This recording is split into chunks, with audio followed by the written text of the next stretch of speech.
Amém. Vamos abrir nossa Bíblia em Mateus, capítulo 5. Dando sequência nas beatitudes ou bem-aventuranças.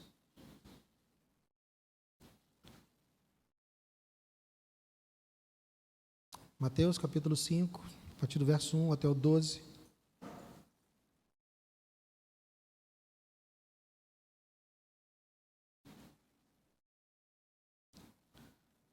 Diz assim: ao ver as multidões, Jesus subiu ao monte. Ele se assentou e os seus discípulos se aproximaram dele. Então ele passou a ensiná-los. Jesus disse: bem-aventurados os pobres em espírito, porque deles é o reino dos céus.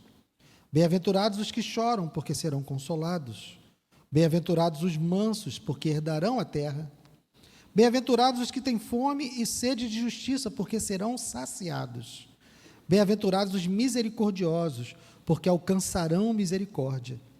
Bem-aventurados os limpos de coração, porque verão a Deus. Bem-aventurados os pacificadores, porque serão chamados filhos de Deus. Bem-aventurados os perseguidos por causa da justiça, porque deles é o reino dos céus. Bem-aventurados são vocês, quando por minha causa os insultarem e os perseguirem, e mentindo disserem todo mal contra vocês. Alegrem-se e exultem, porque é grande a sua recompensa nos céus, pois assim perseguiram os profetas que viveram antes de vocês. Senhor, obrigado. Mais uma vez, ó Deus, pela leitura dessa porção da Tua palavra. Que o Senhor nos ajude, ó Deus, e que Teu Espírito esteja sobre nós, para ministrar, ó Deus, ao nosso coração a respeito da bem-aventurança, da beatitude, ó Deus, de ter fome e sede de justiça. Que o Senhor fale conosco, ó Deus, que o Senhor traga luz, esclareça, ó Deus, mas não apenas o nosso intelecto, que não saiamos daqui nessa noite apenas sabendo um pouco mais, mas, ó Deus, que seja um conhecimento transformador, que o Senhor mude, ó Deus, o nosso coração, mude, ó Deus, a nossa vida, molde o nosso caráter por meio da Tua palavra, ó Deus, e que sejamos transformados. Eu te peço e te agradeço desde já, em nome de Jesus. Amém. Pode sentar, querido. Temos falado, irmãos, no Sermão do Monte e da importância das beatitudes ou bem-aventuranças, né? Por que beatitudes? Porque são ações, né? São atos que são marcados aqui. Bem-aventurados são aqueles que têm uma determinada conduta. Por isso que alguns preferem chamar de beatitudes, mas a bem-aventurança, nós já vimos que é felicidade, uma felicidade transbordante, uma felicidade abundante. Essa felicidade que é buscada a todo custo por toda a humanidade. A verdade é que todo mundo está em busca da felicidade, embora não saber o que é a verdadeira felicidade é que causa ruína. Então, o mundo está buscando felicidade do seu jeito, e por isso as coisas estão como estão. Adão e Eva buscaram felicidade do seu jeito, e por isso as coisas estão como estão. E aqui, Jesus está nos dando a chave da verdadeira felicidade transbordante, não apenas uma felicidade qualquer, momentânea, mas está nos dando a chave da verdadeira felicidade. Então, nós vimos até agora que felizes não são aqueles que buscam a felicidade. Felizes são aqueles que estão tendo atitudes que geram essa felicidade. Então, os que são pobres de espírito, aqueles que choram por causa da sua condição, da sua pobreza espiritual, aqueles que são mansos e suportam cada uma das ofensas, porque reconhecem que são realmente pecadores, esses são felizes, não porque estão em busca da felicidade, mas porque estão buscando outros alvos, estão buscando fazer a vontade de Deus. Então, essa é a chave. E seguindo, então, nessa progressão de virtudes que Jesus apresenta aqui, como já falei, ele traz uma sequência lógica dessas bem-aventuranças. Seguindo, então, essa sequência lógica, nós podemos, então, entender o que é ter fome e sede de justiça. Nessas virtudes que ele nos apresenta, nós, reconhecendo a nossa pobreza, nossa incapacidade, nossa falência espiritual, ser pobre em espírito é reconhecer a nossa falência espiritual, nossa incapacidade de fazer a vontade de Deus. Então, ao reconhecer essa incapacidade, nós choramos, nós lamentamos a nossa condição, lamentamos os nossos atos, lamentamos a condição que o mundo está por causa desse pecado, por causa dessa incapacidade de nós fazermos a vontade de Deus, e também somos mansos ao reconhecer que não há nenhuma ofensa que nós possamos suportar ou sofrer que seja tão ofensiva assim, porque a verdade é que nós não somos boas pessoas. Como eu falei na semana passada, quando eu digo que sou um pecador, eu posso dizer que eu sou um pecador, mas o que eu estou esperando ouvir de vocês não é verdade, Guilherme, você é um pecador. Eu estou esperando você me elogiar, porque estou dizendo que sou um pecador. Então, a pessoa mansa, ela está de fato, quando alguém o chama de pecador e aponta os seus defeitos, e aponta as suas incongruências, essa pessoa, o manso, não se ofende, porque ele sabe que é verdade. Ele reconhece, faz parte do reconhecimento da sua condição, e ele sofre pacientemente por causa da sua fé. E agora? Agora nós temos aqui uma declaração de um anseio, de um desejo. Nós vimos dois reconhecimentos aqui, né? O reconhecimento da pobreza em espírito e o lamento consequente. A mansidão tem a ver com o nosso relacionamento com o outro, a maneira como o outro nos trata, mas agora nós somos conduzidos a um anseio, a um desejo por uma mudança, por uma vida que seja diferente. A fome e a sede apontam para necessidades. Então, nós que reconhecemos a nossa pobreza, que choramos por causa dessa pobreza, e somos mansos por causa desse reconhecimento, nós então temos uma fome e uma sede de sermos pessoas diferentes, de termos uma mudança na nossa vida. Porque esse reconhecimento não é um mero reconhecimento. Ao reconhecer isso, nós então queremos viver uma vida diferente. Reconhecemos a nossa falência espiritual e queremos viver uma vida diferente. Então, aqueles que estão insatisfeitos com relação a si mesmo, com o seu estado espiritual, ele deseja então viver uma nova vida. Ele deseja então ter novos valores, novos conhecimentos e novas atitudes. Ele quer ter uma vida diferente, uma nova qualidade de vida. Essa fome e essa sede não são fome e sede por bênçãos. Não são fome e sede por experiências. Que estão famintos, buscando em Deus coisas ou sensações. Porque tem pessoas que ficam peregrinando de lugar em lugar, de pregador em pregador, de nova onda em nova onda, buscando satisfazer a sua vida, buscando satisfazer essa fome com algo que não pode satisfazer. Porque não é só o mundo que está buscando em coisas que não vão lhe satisfazer. Nós, dentro da igreja, também podemos, erradamente, estar buscando coisas que não são aquilo que nós devemos buscar, que não são a nossa prioridade.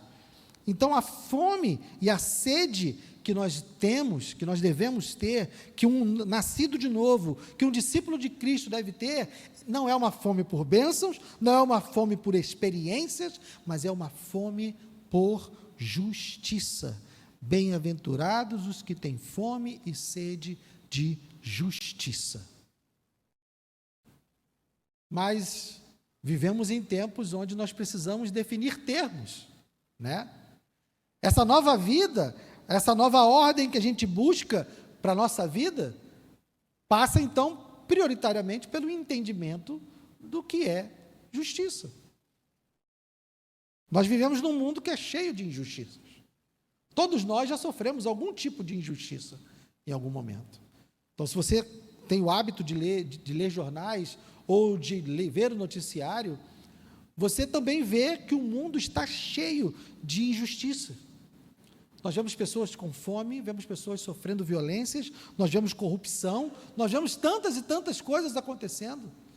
E vemos que o mundo está cheio de injustiças. E olhando para o mundo, olhando para a maneira como o mundo está, nós poderíamos então preencher esse conceito de justiça com uma série de coisas. Nós poderíamos usar essas injustiças que vemos no mundo para então balizar o que nós achamos que é justo. Nós olhamos para as injustiças e achamos, se isso aqui é injusto, então, se não houver mais ninguém com fome, isso é justiça. Se não houver nenhuma corrupção, isso é justiça. Se não houver nenhuma violência, isso é justiça. Isso, em parte, está certo. Mas não é disso, prioritariamente, que Jesus está tratando. Jesus está falando aqui de uma justiça que é prioritariamente uma condição individual. Ele está falando de uma justiça pessoal, de algo que não está apontando para as grandes injustiças no mundo, num primeiro momento. Jesus está falando aqui de nós olharmos para a nossa vida, porque até então ele está falando conosco individualmente, né? Ele está falando para nós reconhecermos a nossa falência espiritual, lamentarmos a nossa condição, sermos mansos. Então agora somos nós também, como pessoas, como indivíduos, que devemos então ter fome e sede de justiça. Ele falou do nosso pecado, falou da nossa condição miserável. Então ele também está falando aqui de uma justiça que é pessoal, individual. E como eu falei, a gente olha para um mundo cheio de injustiças, e você me ouvir falando aqui que Jesus está falando de uma justiça individual, pessoal, você pode pensar, mas, poxa, isso é tão pequeno. Que impacto isso pode ter nesse mundo injusto que a gente vive? Pode considerar que isso seja irrelevante, até para o propósito que nós vamos ver mais à frente, em outro dia, de nós sermos sal e luz para esse mundo. Bom, eu buscar uma justiça pessoal, eu buscar uma questão individual, que impacto isso pode ter? Mas pensa bem, imagina um mundo lotado de pessoas justas. Porque eu já compartilhei com os irmãos aqui, porque a gente olha para o mundo e a gente tem a tendência de achar que existe uma grande instituição, uma grande conspiração para o mundo ser como ele é. E existem grandes interesses, grandes corporações que estão mancomunadas e articulando esse mundo mau que a gente vive. Mas eu disse aos irmãos que o mundo que nós vivemos é a soma de 6, 7 bilhões de pecados, pessoas pecando, né? 7 bilhões de pecadores produzem a sociedade que nós vivemos. É uma construção coletiva. Então você pensa o contrário. Pensa numa sociedade onde as pessoas são justas, onde as pessoas buscam fazer o que é certo, fazer o que é correto. Se pessoalmente houver transformação, o mundo melhora. Eu me lembro muito bem de uma citação do Bispo Walter, uma aula que ele deu. Eu só não lembro qual é a aula, mas eu lembro que foi ele que falou. Já avancei, porque eu sei quem foi que falou dessa vez, né? Foi o Bispo Walter. Ele deu o exemplo de se um homem violento se converte, se beneficia não só a sua esposa, não só os seus filhos, mas as gerações que vêm depois dele. Porque esse filho que não sofre mais a violência, vai ter uma outra formação e essa violência não será propagada. Então, um homem violento que é transformado pelo poder do Evangelho e abandona essa violência, ele transforma a realidade de toda a sua família, e o impacto disso nas próximas gerações é algo que a gente não consegue medir. E nós estamos falando de uma pessoa. Quando eu era mais jovem, eu ouvi uma ilustração uma vez, E eu procurei na internet, não achei para poder dizer para vocês a ilustração direitinho, mas eu vou puxar aqui da memória. O desafio que havia foi dado de construir um quebra-cabeça do mapa mundi, né? E todo mundo com aquela dificuldade de construir, de montar o quebra-cabeça do mapa mundi, porque são muitas letrinhas, paísezinhos e as cores todas muito parecidas, e ninguém estava conseguindo montar rápido, mas teve uma criança que conseguiu. Por quê? Porque ela percebeu que do outro lado do quebra-cabeça estava a foto de uma pessoa, e era mais fácil montar o quebra-cabeça com o rosto daquela pessoa. E ele montou o quebra-cabeça e depois ele simplesmente virou. E o princípio dessa ilustração é que é mais fácil nós mudarmos uma pessoa, porque cada pessoa que é mudada, o mundo muda. Então, quer consertar o mundo? Conserte-se. Conserte a sua própria atitude. Conserte o seu modo de vida. E é dessa justiça, dessa transformação que Jesus está falando. Essa justiça individual que Jesus está falando é uma transformação de cada um de nós. Mas você ainda não falou que justiça é essa, Guilherme. Ela é individual. Mas qual é o conteúdo dela? De que justiça pessoal você está falando? Primeiro, não é uma respeitabilidade ou uma moralidade genérica, né? Nós não estamos falando apenas disso.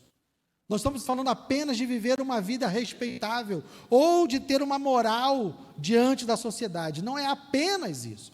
Uma pessoa justa tem isso, mas não é apenas isso. Porque, como nós vimos desde o início, essas bem-aventuranças não são características naturais, não são, né, traços de personalidade. Então, essa justiça que Jesus está trazendo é mais profundo do que isso. Ao exercermos essa justiça, nós seremos sim respeitáveis. Ao exercermos essa justiça, nós teremos sim uma boa moral. Mas não é só isso. Porque você pode ter uma respeitabilidade, ter uma boa moral, mas ainda assim falhar miseravelmente diante de Deus. Porque você não era pobre de espírito, você não lamentou a sua condição, e você não é manso. Uma outra coisa que não é essa justiça, não é apenas a justificação que nós temos em Cristo. Então não é uma justiça pessoal própria, não é uma justiça que você carrega contigo naturalmente, diante da sociedade, mas também, quando a gente vai falar de algo sobrenatural, não se trata apenas de termos sido justificados. Porque, irmãos, todo aquele que está em Cristo foi justificado. O que isso significa? Nós fomos declarados justos diante de Deus. Deus, por causa da obra de Cristo, por causa da punição que Ele jogou sobre Cristo, juridicamente falando, a nossa punição foi jogada sobre Jesus.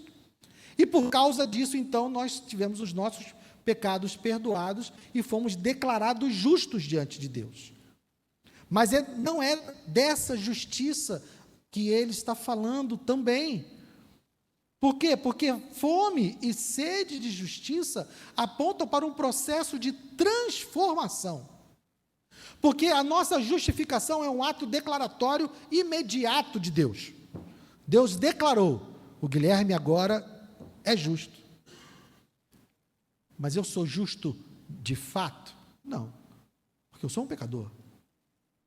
As minhas atitudes ainda precisam passar pelo processo de santificação. Eu preciso ser aperfeiçoado pela palavra. Então Jesus me declarou justo, mas eu ainda estou em processo de santificação. E essa justiça que Jesus está falando aqui aponta para isso. A fome e sede de justiça de alguém que foi justificado por Cristo é uma fome e sede de justiça de ser uma pessoa melhor para Deus, de ser alguém que atende à vontade de Deus. Então, a fome e sede de justiça que Jesus está falando aqui, de uma justiça pessoal, de uma justiça individual, é que cada um dos seus discípulos, cada um dos seus seguidores, todos aqueles que nasceram de novo e estão em Cristo, eles têm fome e sede de justiça, de serem completamente libertos do pecado.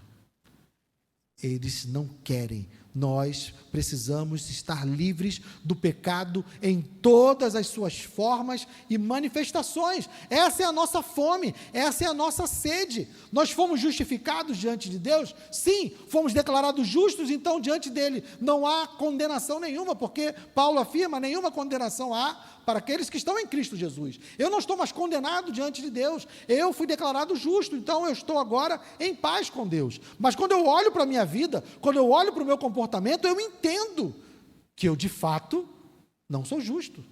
Eu vejo os meus pecados, eu vejo os meus problemas, as minhas dificuldades. Então eu tenho fome e sede para viver de uma maneira que condiz com essa realidade que Deus declarou sobre mim. Eu quero ser alguém mais justo. Eu quero ser alguém que peca menos. Eu quero ser alguém que é mais parecido com Jesus. Por quê? Porque o pecado nos afasta de Deus.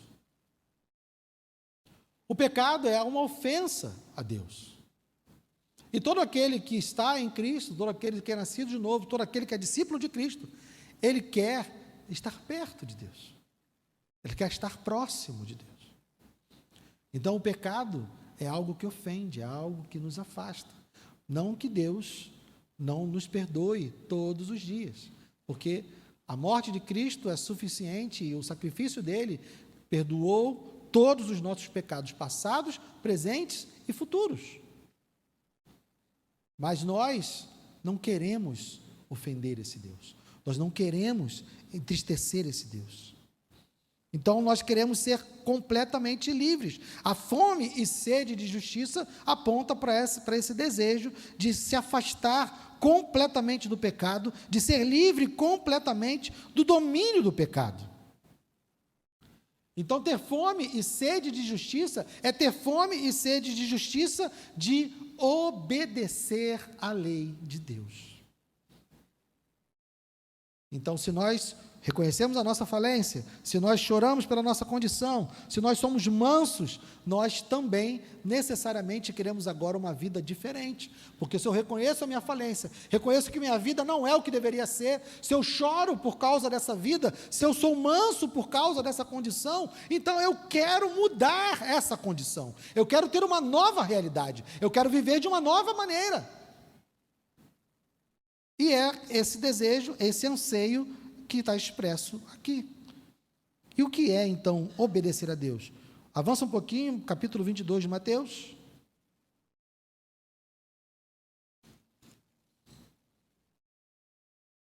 De 36 a 40.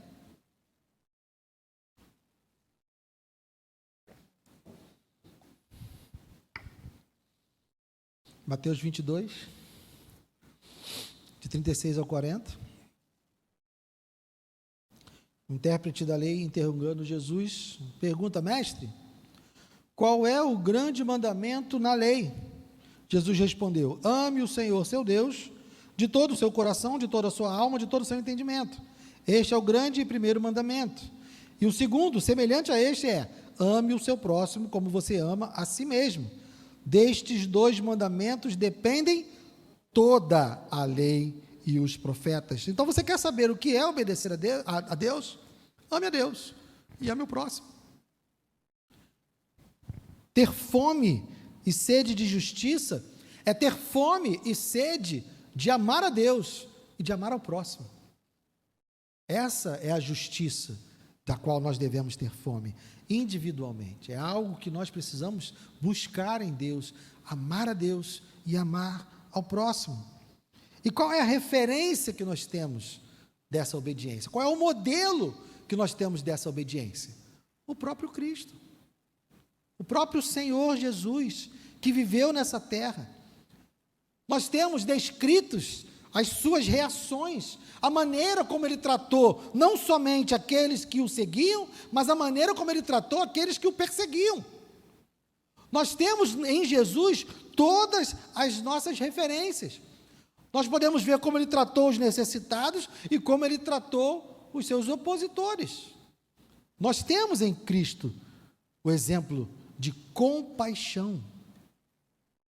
Tem um livro muito antigo chamado Em Seus Passos, O que Faria Jesus? É esse mesmo nome? Seus Passos, O que Faria Jesus? Eu não gosto muito do desenrolar do livro, não. Acho que no finalzinho ele perde um pouco a mão. Mas ali você tem uma ideia de pessoas que foram levadas, motivadas a avaliar o que Jesus faria em todas as decisões que ela ia tomar. E o livro se desenrola nessa ideia. Imagina se nós fizéssemos isso, pensássemos antes de reagirmos a qualquer coisa, ou antes de fazermos qualquer coisa, o que Jesus faria nessa situação? De que maneira Jesus responderia a essa ofensa? De que maneira Jesus ajudaria aquela pessoa? Qual seria o sentimento de Jesus ao olhar para essa pessoa ou para aquela determinada situação? Essa é a ideia. Imagine então um mundo povoado com milhões e milhões e milhões de pessoas parecidas com Jesus. Percebem o quanto essa justiça pessoal, essa busca pessoal por fazer a vontade de Deus, por amar a Deus e amar ao próximo, tem um impacto indescritível no mundo.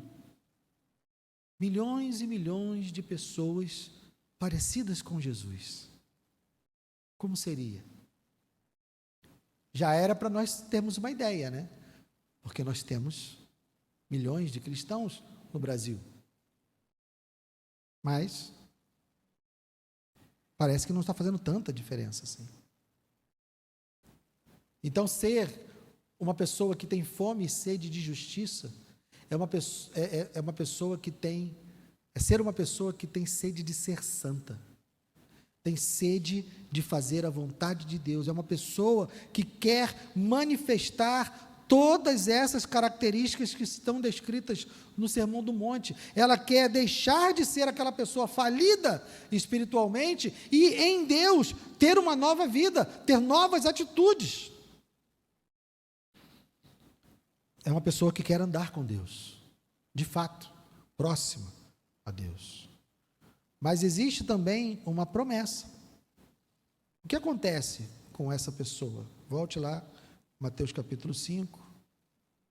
Qual é, então, a recompensa de uma pessoa que anda com Deus, que tem o desejo de ser diferente, que tem o desejo de obedecer a Deus? Uma pessoa que tem fome e sede de justiça, ela vai ser o quê? Saciada.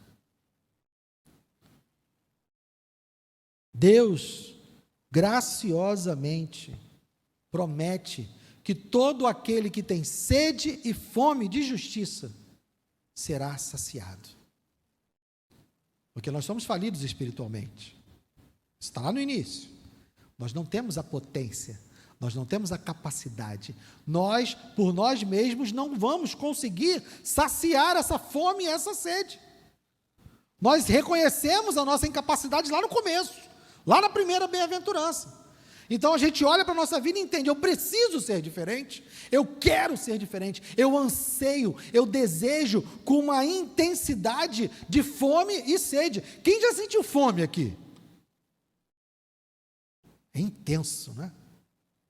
É algo que nos abala. E eu acho que sede é ainda pior, né? Você consegue ficar uns 4, 5 dias sem comer, né? Você vê aí o pessoal que está em situações extremas, caiu no meio da floresta, sem comer, a pessoa sobrevive um tempo. Sem água, não dá muito tempo. Ficar com sede. Essa é a sensação, dessa forma que a gente deve querer. E aí, querendo dessa forma, querendo com essa intensidade, buscando com essa força, sentindo essa necessidade nas suas entranhas de ser diferente, aí, meu querido, Deus vai suprir graciosamente. Todo aquele que reconhece a sua condição miserável, recebe a bênção da justiça. Não somente da justificação, como eu falei, porque nós fomos justificados imediatamente. É um ato declaratório de Deus. A partir do momento que nós entregamos a nossa vida a Jesus, nós reconhecemos os nossos pecados, nos arrependemos dele e confiamos no sacrifício de Cristo, declarado justo, acabou, é justo. Mas essa promessa que Jesus está fazendo é uma promessa de que nós seremos saciados em, de fato, vivermos como justos. Porque nós não vamos ficar satisfeitos de simplesmente ter sido declarado, Jesus já me declarou justo, então agora eu posso fazer o que eu quiser, posso viver da maneira que eu quiser, porque meus pecados já foram perdoados. Não é assim. Uma pessoa que reconhece a sua falência, que lamenta e que é mansa. Essa pessoa olha para a sua condição e fala: meu Deus, obrigado por ter perdoado os meus pecados. Por causa disso, meu Deus, eu quero, eu preciso, eu anseio, eu desejo fazer a sua vontade. Eu quero ser um filho melhor para ti. Eu quero ser um irmão melhor para os meus irmãos. É esse desejo. Então Deus graciosamente vai atender. Então nós estamos sendo transformados. Deus está operando em nós, e por isso Ele faz o seu Espírito habitar em nós, porque Ele está operando em nós essa obra. Na medida em que nós temos sede e fome, Ele vai saciando. Na medida que nós temos sede e fome, Ele vai saciando. Porque nós estamos indo de glória em glória. Essa santificação é um processo, mas nós não podemos estar, de fato, completamente satisfeitos. Porque essa promessa que Jesus faz, ela tem esses 3 estágios. A pessoa que tem fome e sede de justiça, ela é saciada no momento em que Jesus o declara justo, em que Deus o declara justo por causa da obra de Cristo. Essa pessoa está sendo saciada na medida em que Deus está transformando a vida dela, modificando a vida dela e fazendo ela ser uma pessoa cada dia mais parecida com Cristo. E essa promessa de ser saciada, ela será completamente cumprida e finalmente, cabalmente cumprida nos novos céus e na nova terra. Quando nós recebermos um corpo glorificado e não mais estarmos sujeitos à presença do pecado. O pecado não existirá. Então, nesse processo de santificação que nós estamos vivendo hoje, essa fome, essa sede de justiça, ela entra num ciclo de aperfeiçoamento. Porque ontem eu era menos justo do que eu sou hoje, e amanhã, com a graça de Deus, eu serei um pouco melhor do que eu sou hoje. Então, na medida que nós temos fome e sede, essa fome e essa sede, elas são saciadas, enquanto estivermos nessa vida, elas são saciadas por etapas. Nós temos um problema, um pecado, uma deficiência, e temos fome e sede, e somos saciados e aperfeiçoados, e a gente vai indo de glória em glória. Só para exemplificar isso, vamos lá, Efésios capítulo 4. Porque essa mudança de vida, ela não é uma mudança de vida apenas de abandonar atos, é de criar novos hábitos. Uma pessoa que tem sede e fome de justiça, ela tem sede e fome de desenvolver novos hábitos. Efésios capítulo 4. A partir do 22.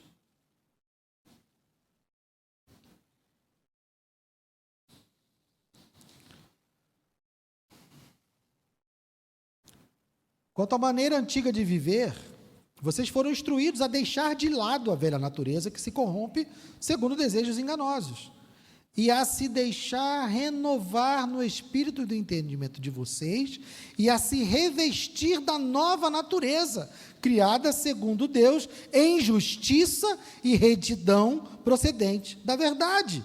Então vejam, Paulo está dizendo aqui que não é apenas deixar de lado a velha natureza, mas é se revestir, é tomar uma nova roupagem dessa nova natureza, a partir do 25.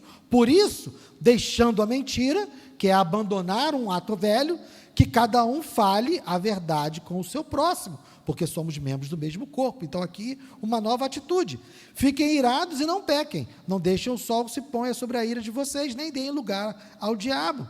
Então, é ficar irado, mas não pecar. É diferente do que fazia antes. 28. Aquele que roubava, não roube mais. Mas apenas isso? Não. Pelo contrário, trabalhe, fazendo com as próprias mãos o que é bom, para que tenha o que repartir com o necessitado. 29. Não saia da boca de vocês nenhuma palavra suja, ou seja, abandonar uma velha prática, mas então se revestindo, dizendo, mas unicamente o que for boa para edificação, conforme a necessidade. E assim transmita graça aos que ouvem.